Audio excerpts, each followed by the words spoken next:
Hey, everybody. Thanks for joining. I'm your host, Chris Gennaro. My co-host is Rizk. And today we have Big Daddy Gore from Seep and Gurgling Gore Records. How you doing? Cheers. I'm doing good. How are you? Good. This interview is a long time in the making. We caught your video a while ago and really we're psyched to have you on the show. So let's get into the video. First, we know a lot of bands that have been working with Tage from Mind Decay Productions. The video was for Boiled and Piss, and talk about how that came about and all the various splatter gore stuff that went into it. Yeah, actually, he just kind of hit me up and was like, "Hey, I'm getting into making music videos, and I want to make you a music video." And I'm like, "All right, cool." And he's like, "You into horror?" And I'm like, "Yeah." So he just asked, some horror movies that I like. I told him Dead Alive, some Fulci flicks, and I said, just try to make it trippy at the same time. And he kind of put it together, and I was like, "Oh, that's sick." So we ran with it, and I think it came out pretty cool. Yeah, it's pretty awesome. And it is pretty trippy as well. The 3-song. So Seep, you got a 3-song EP out. It's like one of the first things that you did with Gurgling Gore. Yeah. Do you have anything else in the works? I've got a full-length album that I finished like 6 months ago. It's just taken a while for everything to come together for it. But artwork's done. It's been mastered. I've got another label that's putting it out on 3 formats. And then I'm going to do like a special edition with Gurgling Gore. But vinyl turnarounds are just like so fucking slow that it probably won't be out until the end of this year or beginning of next, really. Damn. So yeah, that sucks that it's going to be like a year and a half old by the time it comes out. Yeah, I'm already sick of it. So I'm trying to keep busy. I've got a split too in the works. That's done as well. So that's got to go off. That's a vinyl split though. So that's also going to be the same thing, take a year. And is that going to be on Gurgling Gore?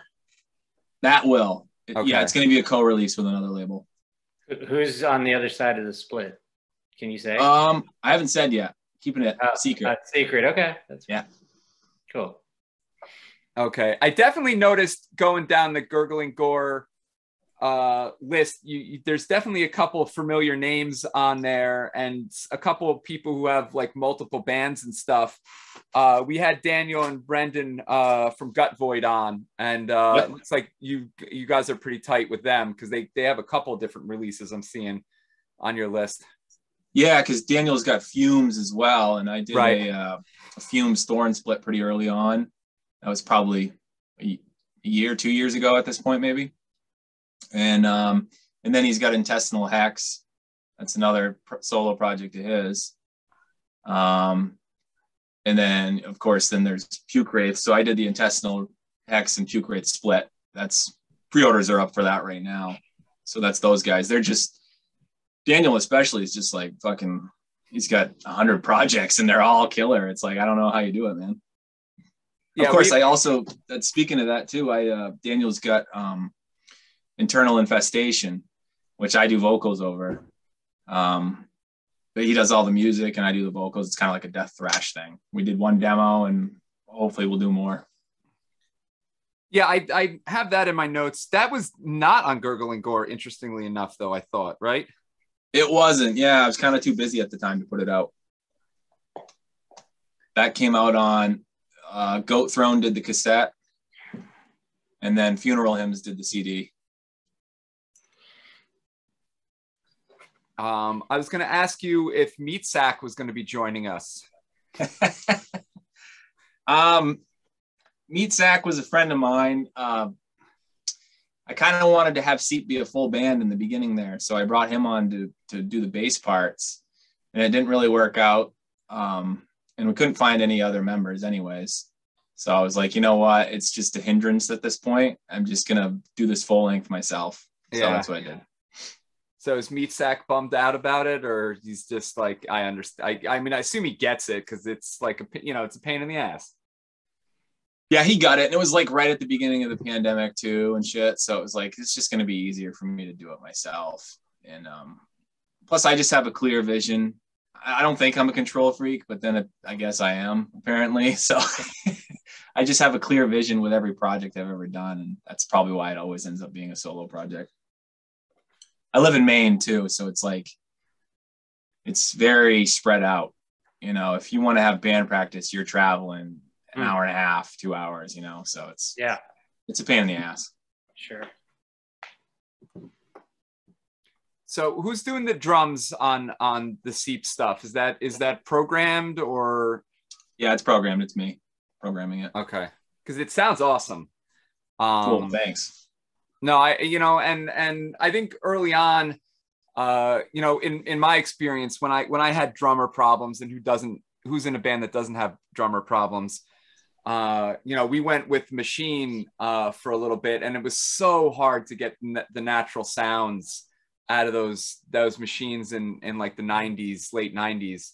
And now it's like you can hardly even tell. It's crazy. It's come a long way, with the sample stuff. It's like, it has. And I'm not even that great at it. Like, I can't program fills for shit, but it's like I've been programming drums for so long. I mean, it's just is what it is. I'm like, I take the cool parts and the parts that suck, and just it is what it is.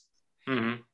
I used to do like a cyber grind thing, so that was just like 666 beats per minute, with a drum machine, and and then I went and did Funeral Doom stuff too, and now it's like this is just an in between, I guess. I don't know. It works out. I would like to have a real drummer, and I think I may. For the next full length, the second full length, I think I'll probably hire somebody, just because I can't quite get things exactly how I want them when I'm programming them. Sure. You mentioned Cyber Grind and a Funeral Doom band. What are the names of those? Because I when I was looking around, I did not see any connections with other stuff for you. The Funeral Doom thing it's called Hallowed Butchery. It's like a long running industrial funeral doom. I started it like 18 years ago now, I guess. Wow. Oh shit. Did 2 full lengths, maybe 2 splits, all on vinyl. Vendetta Records in Germany put out most of that stuff. And then I did the last full length I did, actually, I took the money from that, and that's how I started Gurgling Gore. Aesthetic Death over in the UK. He put it out on CD, and I did the tape version. I put my own money down for the tape, and then once I sold out of those, I was like, why the fuck don't I just start a tape label? This was kind of fun, so that's what I did. So have you done, all your stuff looks like it's on tape, correct? Have you done any vinyl yet? Yeah, I did Thorn's debut album. We did vinyl. We did 2 variants. That was about a year ago. That was the only vinyl release I've done. It just kind of sucked.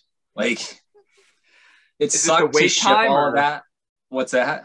Is it the wait time that sucks, or just the whole process of the pressings and all that stuff? The wait time really sucked because you've got your finances all, tied up in that release for 6+ months. So, and you're not making anything back on that. So that's just like, you can just forget about that for 6 months. You're not going to recoup any costs. So like doing multiple vinyl releases, you really got to have some serious money behind you. And not only that, just like I'm one dude running this label. So when I put out that vinyl, I did vinyl, cassettes, multiple variants of each, shirts, long sleeves, patches, and the orders, like fulfilling those orders was just a fucking nightmare. It took weeks. So, but I have another couple vinyl releases lined up, and we're going to be doing our first CD this spring. So which band is doing the CD with you? Writhing Shadows, doing all 3 formats for them. Cool. Yeah, no, I noticed when I was looking on Metal Archives, they were one of a few bands that listed as being, not exclusively on Gurgling Gore, but that was like their label. Yeah. Where I think, like Fluids and like Warflorch are working with like lots of different people. Yeah. Yeah. I don't know how that gets defined there on Metal Archives, because I've noticed that too. And it's like, Warflurch has worked with other labels, and Writhing Shadows has too, but for some reason Writhing Shadows is considered like a Gurgling Gore band, but Warflurch isn't. So I'm not sure how that classification comes about. So we just had Warflorch on. It was a fun interview. I think you put out like their first thing, right? I mean, that you sort of like, they were your first release and you were their first label, I believe. Yeah, I think that's true. Yeah. Well, they had a demo prior to the EP I put out, but I don't think that got a physical release. So yeah, I did their first physical release, and that was the first release as Gurgling Gore. Yep.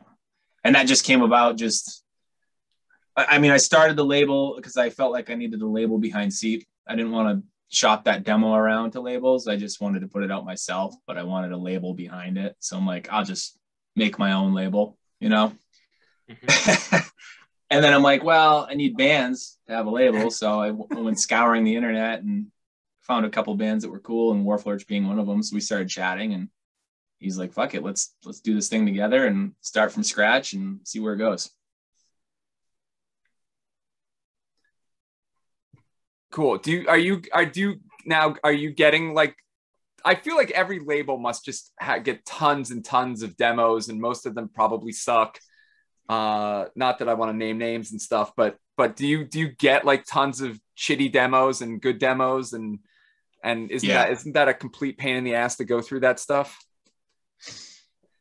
It's kind of fun, actually. I do get quite a bit. I try to listen to everything. I do not respond to everything because I just don't want to be an asshole if something sucks, you know?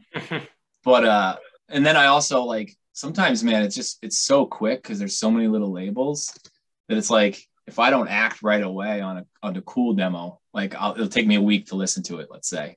And I listen to it and I'm like, hey, this is cool. Yeah, what's your plan? Let's work together. And they're like, oh yeah, we already found somebody else. I'm like, fuck, shit, all right. In a week, that quick. That's crazy. I've had that happen a couple times. I'm like, damn it, I wish I would have listened to that sooner. But I always make the assumption that it sucks because you get so much shit.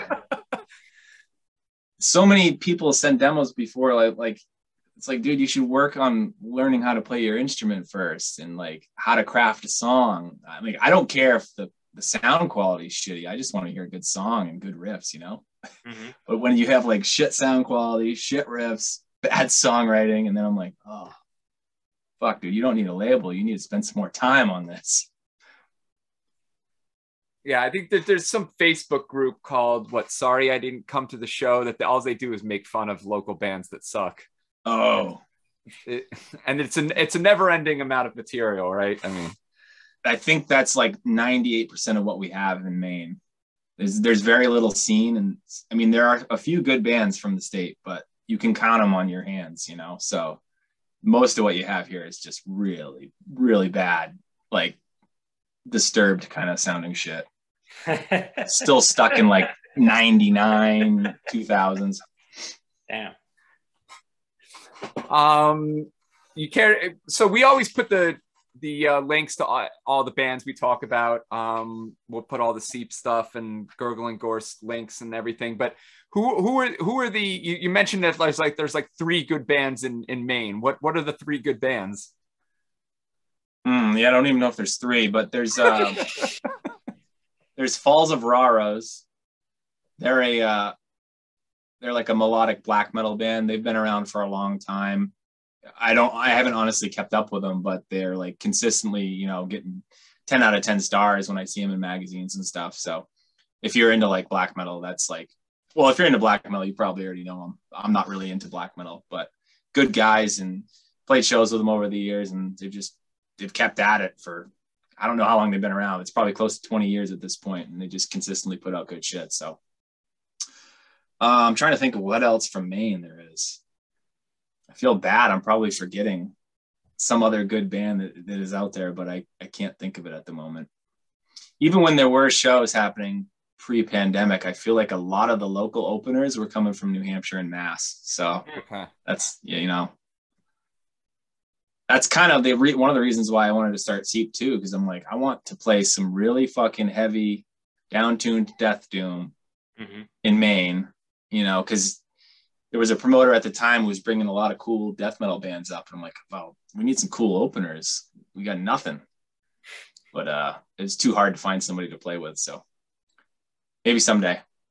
So have you ever done a Seep show? No, I'm not. But you'd like to? I'd like to. Yeah, it'd be cool. You know, especially with Total Death Over Mexico, they reissued the debut EP on CD, and I'm like, man, I wish I had a fucking band so I could go down there and play that fest. That would be so sick. But yeah, I have a few friends in the state that play metal, but they're more into the technical side of things. And I used to be in a band with them, but I'm not into the technical side of things. Especially when it's wanky just to be wanky. I would just prefer something that's just stripped down and just straightforward and raw.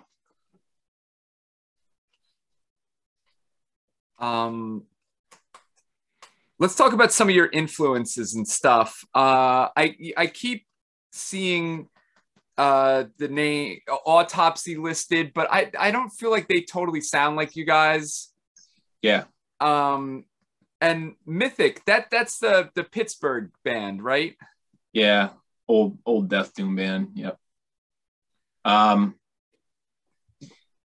say those are my influences because those are the bands where I was like, specifically Autopsy, I was like, I really want to do a death doom kind of thing. Like the first time I heard Mental Funeral and how it would just go from fast to just like super fucking, you know, like Sabbath, but like death metal Sabbath. I just thought that was so cool. So that's one of the reasons why they're an influence. And then like Mythic, Derketa, that kind of stuff. It's just like super sludgy, slow. I don't think Seep sounds like that, you know, but those were kind of like the inspiration to get it going. That and like Anatomia from Japan. When I was in a local band at the time, and we'd been off and on for like 10 years. And I just never really dug our style. It was like a fast, like technical death thrash kind of thing. And I just kind of wanted to do my own thing. But I just kept stagnating. And then I heard Anatomia and I was like, dude, this band is fucking sick, dude. I got to get out of this shit that I don't like. And I got to do an Anatomia kind of thing, you know? So I don't know. Those are some of the influences for Seep. That, Disma. I like Disma a lot. That was a big influence. That album they put out is just unbelievably heavy. I just really wanted to do something that was super heavy. I got a lot of like brutal death metal influences too, which unintentionally seep into the sound a little bit, I think. So, yeah. Well, I guess that's a perfect segue to where the Seep name came from. Is there anything story there, anything specific? Well, I knew I wanted a 4-letter word or a 3-letter word. I didn't want a big name. But I wanted it to be gross. So I can't remember some of the other names we came up with. They were longer, you know, they were like dog meat and shit like that, you know, something that just conjures up a gross image. And then when I came up with Seep, I was like, that just sounds gross, you know, that's perfect. It's like sleep, but Seep. So yeah, we went with it. Nobody had it. Everybody has like pus and rot and stuff like that. A lot of pus. Right, a lot of rot. Yeah, a lot of pus and a lot of rot for sure. Yeah. Also no Seep though. You're right. Also on the artwork for the EP, Parker Yuan, that's pretty cool artwork. How'd you hook up with that artist? I just kept seeing his shit online. I just thought it was super cool. I can't remember if I did. I told him what I wanted. I think I just said I wanted a ton of mutilated bodies hanging from chains. And so yeah, he drew that up and I thought it was sick. I like his art style. It's consistent. Everything he does has a similar vibe. All of his dudes that he draws look really similar. I thought about going with him for the full length, but I wanted to have something a bit different. We took a photograph type of approach with the full length, commissioned nightmare imagery to actually like build a bunch of sculptures over a period of time. So he built like eyeballs and like decapitated heads and intestines, and he kind of like he broke into this abandoned house and built like this whole murder scene and photographed it. So that'll be the album cover for the new album. So it's 3D stuff then. Like it's not a painting, it's actual photos and stuff. Yeah, exactly. Yeah, I hit him up and I was like, I want to do like exhumed, like gore metal. I don't know if you remember that cover, but it's inside of a kitchen and it's got like, there's like intestines hanging out of the microwave and shit. I was like, I want to do that. And he was getting into sculpture stuff. So he's like, yeah, let's fucking do it. So yeah. So it's sculpted out of clay? It's sculpted yeah. Oh, wow. Okay. A lot of fake blood smeared everywhere and okay. little clay objects. I feel like when you build all that shit, you got to do a video with that stuff too, don't you? Well, I told him that. I was like, can you at least like, take your cell phone and take some video as you go into this house and, set up this scene. So he did, and he sent me that video. So either, Mind Decay or myself, I'm going to put together some sort of either a lyric video with it or a music video. I'd really like to do a Seep music video. I've done a music video before for the Hallowed Butchery project. It's like my wife shot it. She's a professional photographer, and then I edited it, and it was a lot of work, but it came out pretty cool for zero budget, cool. Dumping blood on yourself and shit like that. Why not? Don't do the lyric video though. If not that I get a say in it, but lyric videos, I'm not into lyric videos either. No, but I definitely I could see like a 3D sort of model thing being like just ultra really cool. Even as like maybe just like a visual with the music with it, but no lyrics, or like a teaser or something. I got to use the clips somehow. I don't know. Yeah, I mean, how could you not? And I've got a year to work on it, so plenty of time. Yeah, I mean, a lot of people I find are putting out stuff like videos. Well, first off, they're always like, so-and-so website is doing the premiere of my video, but a lot of times it's like 4 months before the album comes out, and right, like I get all excited and then by the time the album comes out, I'm like, did that thing come out or didn't it? I don't even remember anymore. I try to do like with Gurgling Gore, when we actually can secure a premiere, I like to do like the week of. Otherwise, you're forgotten about. Yeah, just like what you're saying. 4 months before, I'm not gonna remember that. I don't even remember what I had for breakfast. Yeah, I'm getting old. I'm always making jokes about how I can't remember yesterday. Oh, it's been bad for me lately. My memory's been shit.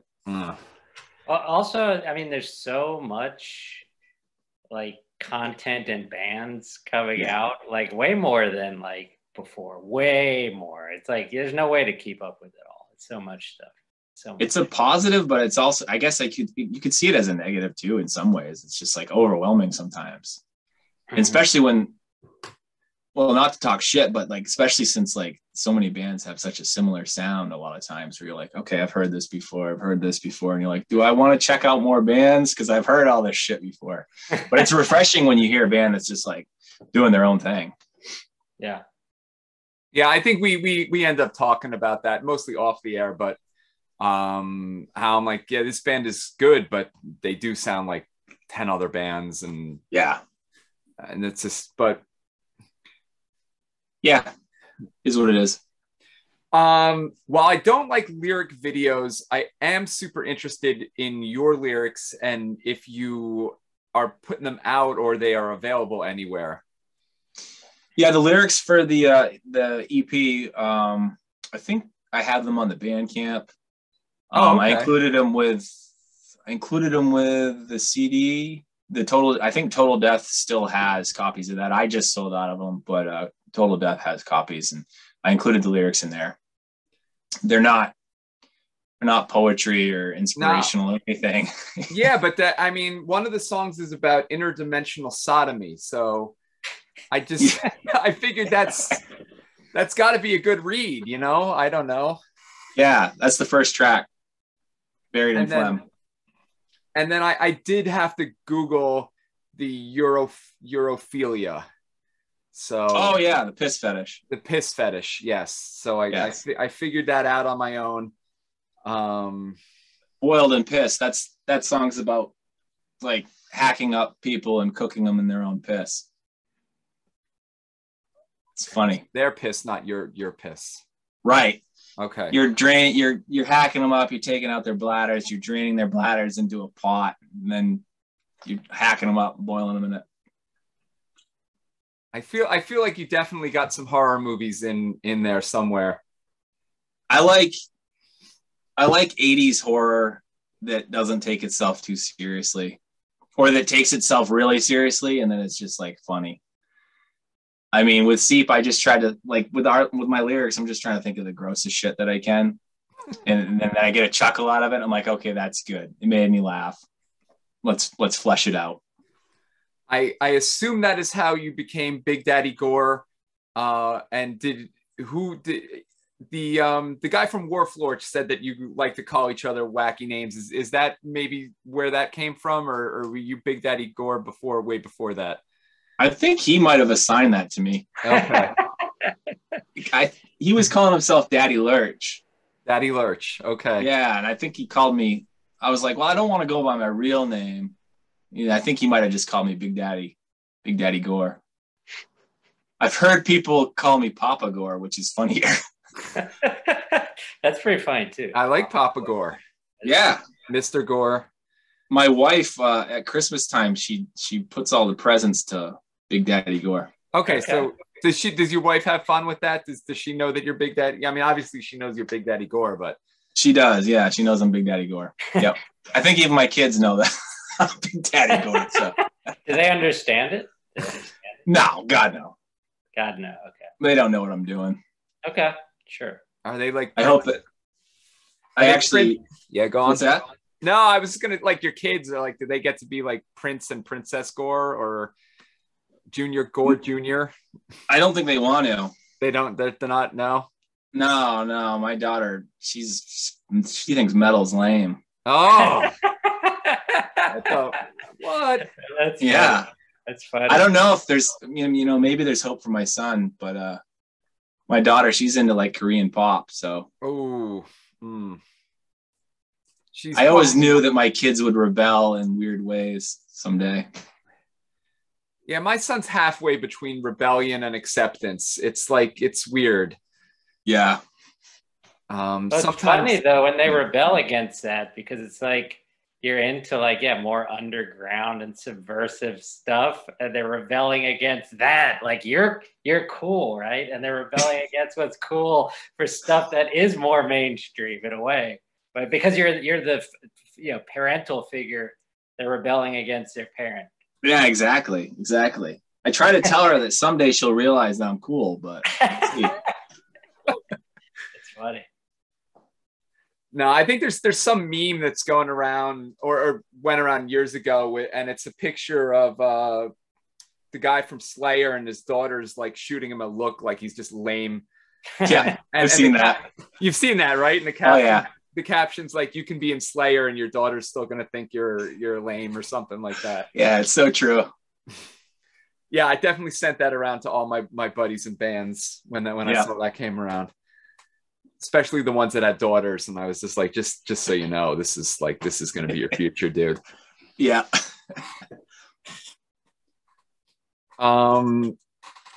Yeah, it's funny. When I was doing the research for this stuff, I didn't totally know that much about Mythic, and it was sort of weird because they're like a 3-piece all girl doom band. Yep. That, judging on the dates, was like way before their time. Absolutely.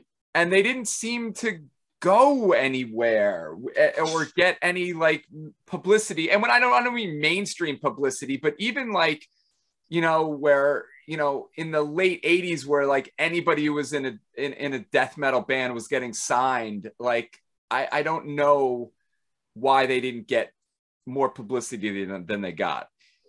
Yeah, I don't know why they broke up. Because I feel like they did a demo and an EP. They signed with Relapse. Oh, they did. Okay. Yeah. So they did I think they did that EP on Relapse, but then I don't think they ever had a full length. So that's probably part of the problem, because it seems like it seems like you could just market the shit out of that, especially back then. Yeah. But yeah. So I'm guessing it's just because they broke up prematurely.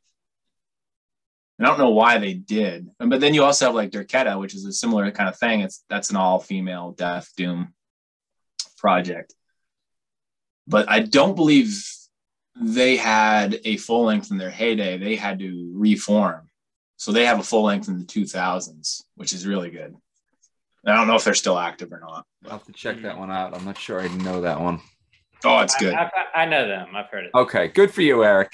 I always get people in the comment. I've seen some of the comments or videos like, I can't believe this dude hasn't heard of this band. And I'm always like, oh. I'm like, I gotta stop admitting to that stuff when Wow, there's so many, man. Yeah.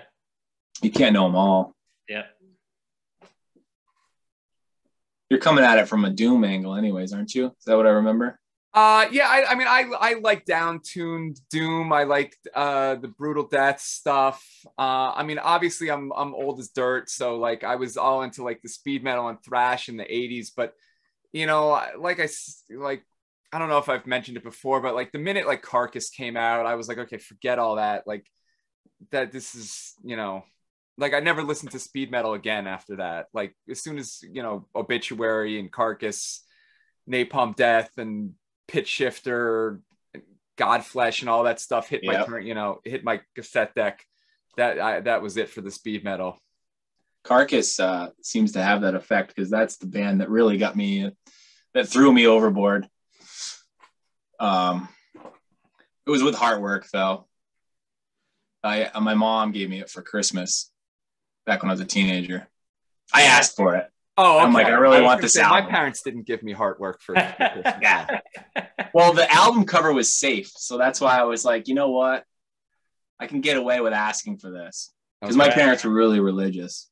Okay. It's called Heartwork. It looks pretty safe on the cover. I'm like, yeah. Can I get this for Christmas? And I did, and I was just like, holy fuck, this is heavy. This is sick. These riffs are crazy. Then I went backwards, and I'm like, oh, this is nasty. Yeah. As soon as I had Symphonies of Sickness. That was just that definitely changed the way I listened to a lot of the stuff at that time. I bet. You mentioned Godflesh. I think if you like Godflesh, if anybody likes Godflesh, then they should check out my other project, Hallowed Butchery, because it's like, especially the last album I did, it's like funeral doom mixed with Godflesh. Okay. And like some neo folk stuff in there too. It's very weird. Cool. It's, yeah. I mean, I think it's a great album. I think it's the best album I ever did with that project, but it's hard to market because it's so weird. Mm-hmm. And Aesthetic Death over in the UK, he did a great CD release for it, and we got to include like 2 booklets, and I mean, it's super sick, but it's like I haven't even sold through any of my CDs, or like I have vinyl just stacked up in the closet from like 20 years ago. It's like, I don't know how to sell this shit because it's so weird. So that's part of the reason too why I went with Seep too, because it was like, I want to do something a little more straightforward. It just kind of takes just like the first time you heard some old school death metal, like how sick it felt. Like, I just want to do something like that, where it's not weird. It's not overthinking things. It's just trying to be heavy. That's it.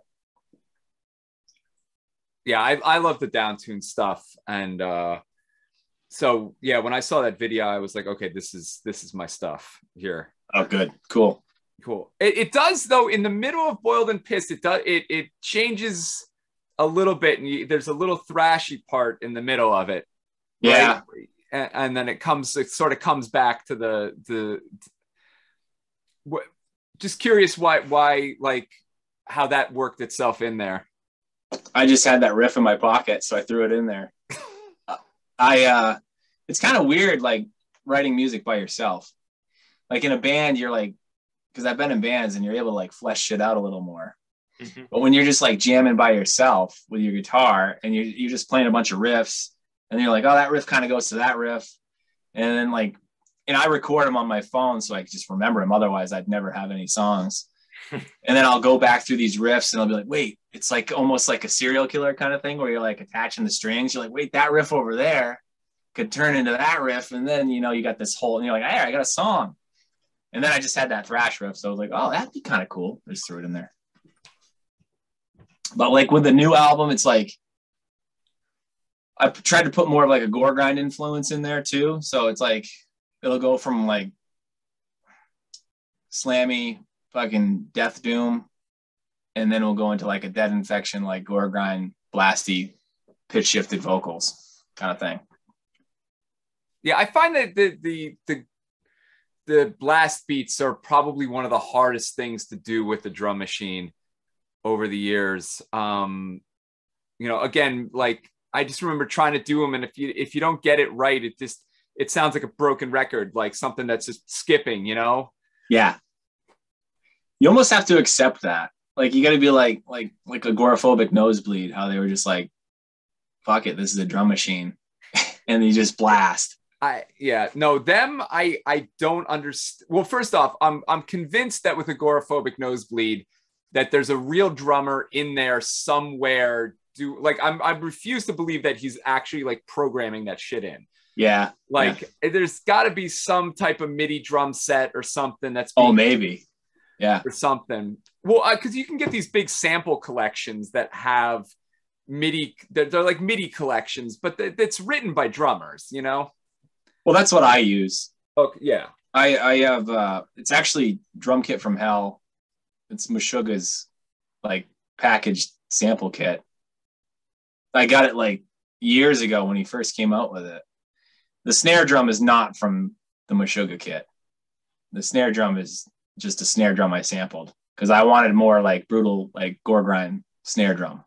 Mm-hmm. So, which some people, I've seen reviews and stuff where some people are like, that fucking snare drum's got to go. And I'm like, I don't know. I like it.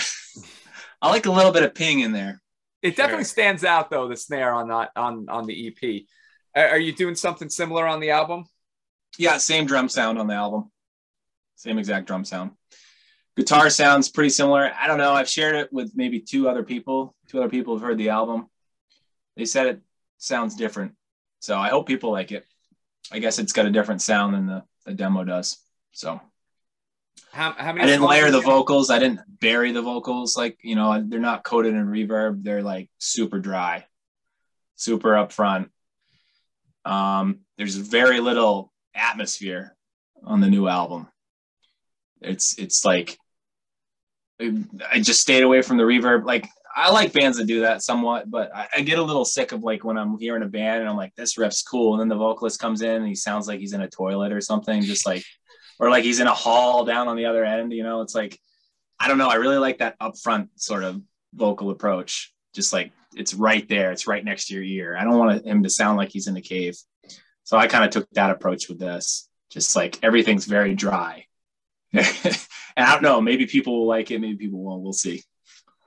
How many songs in the new album? 8 songs. Cool. I don't know. I guess I have one note of it, like about Mutilation Barbecue and like how you like that demo must have come and you're like, okay, Mutilation Barbecue. This is like, I don't even have to listen to this. This is like, it fits. It fits right here. Honestly, that one came in and I was like, this name is fucking stupid. And then I saw the artwork and I was like, this artwork is ridiculous. Like, what is this? I'm like, this is not going to be good, is it? And then I listened to it and I'm like, this is killer, dude. This is that was one of those times where it was like, I better hurry up and reply right now. And I did, you know, that was like within like halfway through the second song. I'm like, yeah, I really want to work with you guys. And we're actually repressing that EP, that first EP. We're going to do a special edition here in the spring. We're going to do, it's going to come with like a butcher apron that has their logo on there and everything. Okay. But they signed with a bigger label actually recently. So that's part of the reason why we're repressing it too. So Can't say any of that. I'll let them announce that shit, but super stoked for them. Cool. Any other bands that are coming out on Gurgling Gore that that you got news for, stuff that we might not have heard about yet? Yeah, well, I briefly mentioned it, but Writhing Shadows debut full length. That'll be in the spring. That's going to be a big one because, like I said, I'm doing all 3 formats. So that'll be the first time we do a CD, which I'm stoked about because I love CDs. I hope that CDs are coming back because CDs are the best format that there is. Oh, even though you're I'm going to get in trouble cassettes. saying that. I'm a cassette label saying CDs are the best, but actually, you're not alone in that. You're not alone in that. Other people agree with that. Yeah, they're right behind you there. Yeah. Other people agree with that for sure. For sure. I mean, if you're recording digitally, it makes sense to put it on a digital format. You're going to get the best sound quality that you can doing that. If you're taking a digital recording and you're putting it on an analog format, it's cool. I like it for the collectability factor, but it's not like it's not a true analog sound, you know? Sure. But yeah, you're right. In terms of popularity, for sure, the still most popular, I guess vinyl is one, and right behind it, tape. But yeah, it's crazy how tape had such a resurgence because I never had a lot of death metal tapes, and when I moved, they got kind of lost or destroyed. Like I mean, everything I own is CD and vinyl, pretty much only. That's it. Yeah. Tapes are pretty disposable, at least, you know, back in the day, they seemed more disposable. It was just whatever. Yeah, tape came pulling out of here. Yeah. Throw it away. Yeah, more disposable. I think the resurgence is there because probably because of the long waits with vinyl, and then the affordability factor with cassettes. Like, there's the collectability factor there, but you can also you can buy 3 cassettes for the price of 1 vinyl. You know? Yeah. And then it's just as a label too. It's much more affordable to produce those, and it's quicker. Sure. So I'm not even sure that a lot of people that buy tapes listen to them. I mean, that might be controversial, but I listen to them. But partly I got in, I've had tapes over the years, but it was never been my preferred format. But then starting the label up, I saw that people seem to be into tapes, and that seems like a good entryway. So I did that, and it kind of got me really into tapes. And now I'm looking at my tape wall, holy shit, I got a lot of tapes. And I actually enjoy listening to tapes now. I I got my Marantz tape deck and clean it every once in a while, throw a tape in there. It's fun. Makes you get up and flip it over. I used to have a vinyl collection and sold that off. So now it's tapes and CDs. Okay. What are you doing runs of 500 or 1,000? What's that? What are you doing runs of with the tapes? 500, 1,000? Definitely not 1,000. Depends on the release. For a full length, I think for War Flirches, I think we did 500 for their full length. But I don't like to sit on inventory for too long. I was doing some big, last year I did some of the fluid stuff. I did 400 or 500. And I don't know, when you sit on it, it kind of defeats the purpose. People are oh, I can just get that whenever I want. It kind of removes the collectability factor. So it's makes more sense to do 200, 300, 400 max. Because then you can say, hey, this is limited to this number. So you better hurry the fuck up. You don't want to sleep on this for 6 months. Yeah. So, but for a full length, so for Writhing Shadows, we'll do 500 CDs and the cassette and the vinyl. I mean, it's a co-release, so there's going to be probably 500-600 of the tapes and 500-600 of the vinyl as well, but split up between Europe and the USA. But for split releases and demos and EPs, it's 200-300. Cool. Anything else you want to promote? I'm getting kind of at the end of my notes. Any other bands that you're into? Any of the bands that you wish you had signed, but you missed out by a week? I've got some super cool releases coming out this spring. I don't know if I want to give away too much, but let's just say we got releases from Druid Lord, who put out arguably the best album of the year so far. I'm really stoked about that release. It's going to be a reissue of a couple other EPs that were only on 7-inch. So that'll be a tape repress. What else do I have? I got a shit ton of stuff. We got a new project called Paranoia Apparition, which is some of the guys from Maul, from Thorn, and one of the guys from Hemdale, and they're doing like a death grind kind of thing. And Mike from Warflurch had a hand in the production and mixing, so that'll be out in a couple weeks actually. I don't know, I got a ton of shit coming out on Gurgle and Gore over the next few months, so if people like death metal, they should fucking definitely pay attention. I'm not on Facebook just because Facebook sucks. We got the Instagram, we got gurgleandgore.com. So I don't know. Pay attention to that. Cool. I'm trying to think what else, man. Yeah, check Seep. the description. We'll put all those links in there. Yeah. Wait another year and there'll be a Seep album. Hopefully people still care by then. And then after that Seep album comes out, then there'll be a Seep split following it shortly after. And I'm sure by then the second Seep album will be done, because I'm fucking sick of sitting around. I've got like a whole album written, so I'll probably start recording that any day now. I was going to say, I have a feeling that the second album is going to be recorded and done before the first one's out. Probably. It's like with like, I used to be like, how did this band just finish that album so quickly? Like they just had an album come out. Like even looking like a modern band like Undeath, I feel like they just put out that last album of theirs, and now they're announcing, they just announced the second album, a month back. I'm like, holy fuck, how did they do that so quick? But it's like, it takes so long to have an album go to press and come out that it's like, by then you already have the second album done. So keeps people interested, I guess. I'm already wondering, like, you start to like think about though the album that you recorded, you're like, oh shit, I should have done all this shit differently. And then you have a whole year to sit on that, thinking all these regrets, like, oh fuck. So you're gonna do that on the second album. So hopefully, a lot of times though, people like the first album more, and then the sophomore one is like, oh, that one sucks. I like the one where they didn't know what they were doing and everything sounds like shit. Are you afraid you're going to want to go back and tinker with the album if it sits around for too long? Oh, the second one? Well, the album that's done and in the can. You said it's in the can, pretty much. Yeah, there's no tinkering to be done. I wish I could tinker with it. Okay, because I'm like, it's self-recorded, and I've been recording myself for since high school, 25 years, and I don't know what I'm doing, I've never taken a class. It's not like, and I haven't even really watched YouTube videos. It's just like, fuck it, I'll just press record and figure it out.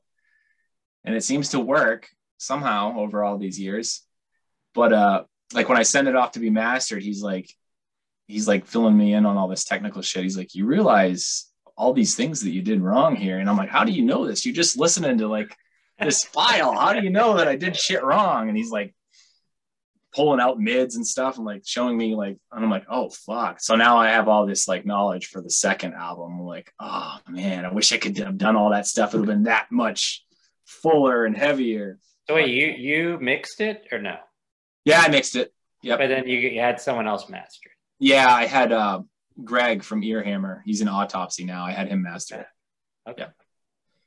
So he took something like, shit and he just like polished it, So I like it, man. I like albums, dude. That's what I love about old death metal is it's like, you don't know what it's going to sound like. You could take one album off the shelf and put it in, and then you could take the next one and they're just like totally different sounding, like guitar tones and everything. Whereas like nowadays, if you take like two side-by-side albums, they're going to have a pretty similar approach to EQ and to guitar tone and stuff. But there's just something about that back in the day, like taking a Dead Infection album and then taking like a Corpse album or something. They all just sound so different from one another. Mm-hmm. So I'm like, oh, you know what? I don't know what I'm doing when I'm recording, but it's a positive because it's unique. It sounds like shit and in a good way. Yeah, I remember like going to art school. People are the same way. Like they're like, I want a style, and I'm like, what you're seeing as style is just people's fuck ups and idiosyncrasies. Like, Yeah, you know, like just exactly. the style's gonna happen. Just don't get too into there, and that's the style is your fuck ups. Oh, totally. That's like punk rock too. You know, like Black Flag and shit like that. When they didn't know what they were doing, when they were going to like bad studios, that's when they put out the best stuff. It's just raw. It's just, but then once you like figure out, oh, this is how you're supposed to properly record things. This is a fancy studio. Then it's like, it kind of loses its magic sometimes. I don't know. Mm-hmm. I come from more of a punk background anyway, so I just kind of like that raw shit. Yeah. Well, I mean, I don't know. When you're saying that, I'm immediately thinking that with Minor Threat, the earlier stuff was like they put out a couple 7 inches later on that like Salad Days and stuff, and I was like, "Whoa, this is not." Yeah. Like, what are you doing here? You want to be a rock band? Like that's like. Exactly. Yeah. No, it doesn't work like that. Use the 4-track. Sounds better. Yeah, for sure. On some stuff, definitely. Yeah. Oh yeah. Yeah. Totally. You don't want some like brutal slamming death metal band, recorded on a 4-track.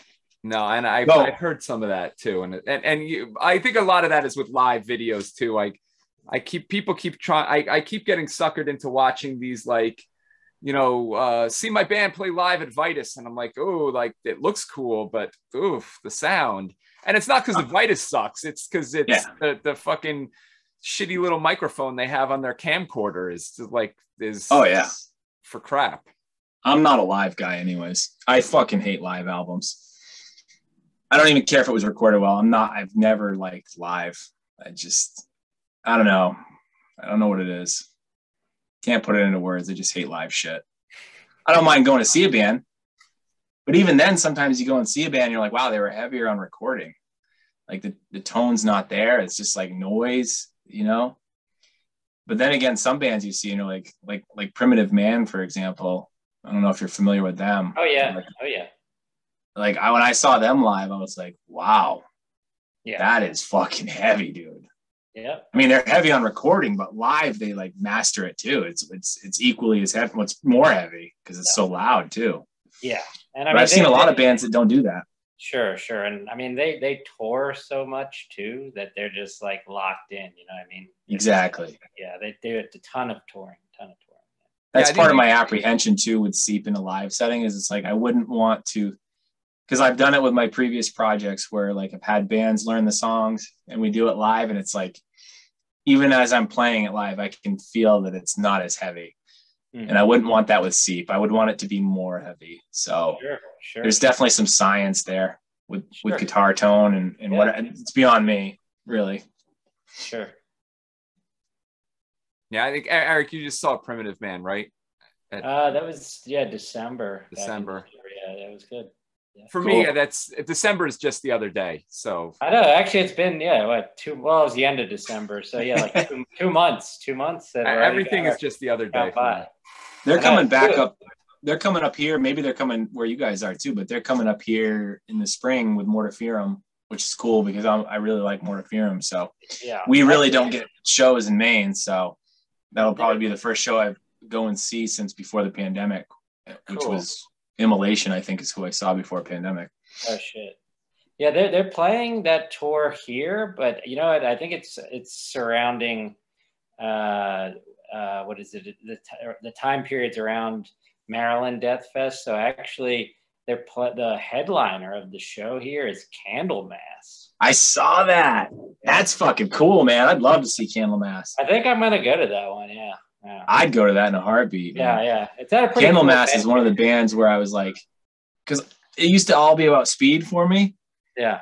And I was living in Vegas at the time, and I was just kind of a recluse. I didn't really have any friends, and then I just started exploring music styles, and I'm like, my brother was like, you should check out Doom, and I listened to St. Vitus, and I'm like, this fucking sucks. I'm a big Vitus fan now. That's like one of the best shows I've ever seen. But you hated it at the time. I was like, this is the opposite of heavy. This blows. But then when I heard Candlemass, I was like, this is the best fucking shit I've ever heard, dude. This is so sick. Yeah. I did like Candlemass back in the day. I was a big fan. Yeah, I don't know. I haven't kept up with them, but like I haven't either. But there wasn't much like that, you know. And I've said it a couple times, like Doom back then, like to me it was like To Megatherion was like a Doom album, and you listen to it now and you're like, oh, this isn't Doom at all, just because it's gotten so much crazy slower. But like, yeah, when they did that stuff back then, it was like cutting edge, you know, like cutting edge, and you know, they would do the female vocals over stuff, and totally. And then when Candlemass came out, it was like, okay, this is taking it where, you know. Well, when we talked about influences, that was actually they were one of the big influences for starting Seep with like Morbid Tales, man. I like how it's like almost punky sounding, but then like goes into like super slow, heavy riffs, you know. Them and like Cyanide was another big influence for starting it, because it's the same thing, just like really almost punk kind of riffs sometimes, but then like just slow, sludgy, your knob on your guitar is all the way off kind of thing, just like there's no mids, you know, just subwoofer shit. I love that. And with the new album, like there's literally no mids, and that's by a total fuck up, but it's like that's me recording and being like, this sounds fucking cool. And then I send it off and he's like, you realize there's no mids in here. It'd sound a lot better if there was some mids. I'm like, oh, what the fuck's a mid? I love that first, well, not the first, the second Cyanide album, The Descent into Hell. It's like, I don't know how they recorded it. They probably did exactly what I said. They probably had the tone knob completely down on their guitar, because it just, there's no treble or mid in there. It's just fucking just low. And it's so heavy. It's sick. I love that. Okay. I think we're about at time. Cool, man. Eric, anything else? I got nothing else to add. We covered a lot. But Big Daddy Gore, I appreciate you coming on. I think it was worth the wait. We had to cancel a couple times, you know, issues with the electricity and stuff, but yeah, sewage spilling everywhere. I'm glad it finally worked out, man. Yeah. But yeah, thanks for coming on, and keep in touch. And you know, we follow a lot of your bands already, and I'll, you know, whatever we don't, we'll check out. Cool, man. Yeah, hit me up anytime. Okay. Thanks a lot. Thanks for joining, everybody. See you guys. See you later.